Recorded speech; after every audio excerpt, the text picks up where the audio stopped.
As you know, the pandemic disrupted life in so many ways. Among them, churches found their pews had emptied out, and many people just never returned. But a Greensboro church found a way to reverse that trend. WFMY News 2's Hannah Jeffries shares how a computer screen helped a congregation grow its faith. While much of the world was hunkered down at home, the Mazzels were on the vacation of a lifetime, traveling cross-country, carrying their faith with them. No matter where we were, we could still go to church.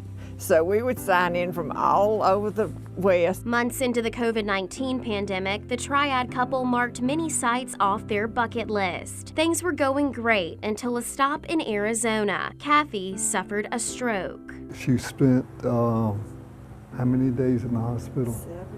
76 days in the hospital, and she had 5 surgeries. The Triad couple found themselves on the other side of the country with nothing but each other. Even through their hardships, a silver lining. The hardest place to pick up the service was in the hospital, believe it or not. Groups were calling us all the time and praying with me, and also, they were still hanging. My church was with me even though we were that far away from them. Just like the internet, their faith had no limits. It went wherever they did, as long as they had Wi-Fi. Sometimes we had technical difficulties, didn't we? But other than that, everything worked out great. Fast forward 3 years and the world is no longer in a state of emergency. Yet the Mazzels are still going to church online. You hear lots and lots of stories of people that just aren't around people anymore because they're so afraid of COVID, and I'm sort of one of them. Ironically, the fear that kept people in isolation actually opened the door for more people to worship. The new vestibule or the new entryway to the church is not the foyer out by the door, it's the internet. While other churches struggled throughout the pandemic, Triad Church watched their congregation grow consistently every year. Part of that, I guess if we're being fair, was because we were meeting before some other people did. And so some people who wanted to meet in person but their church wasn't, came here. Now, if I knew that's why a person came, I encourage them, when your church opens back up, go on back to it. Some didn't, some stayed.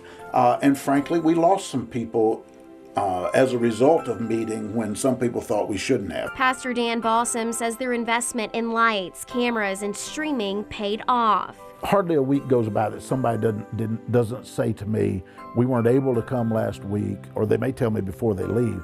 They say, but we were able to watch and we really liked this or that, or they never bring it up if they didn't like it. So I suppose there's a measure of that too. As far as the future of online worship, Bossum believes it's here to stay. And given due time, the Mazzels plan to see him at church once again. It's all in the Lord's time, and you just got to keep walking until the next thing happens that you're supposed to be walking into.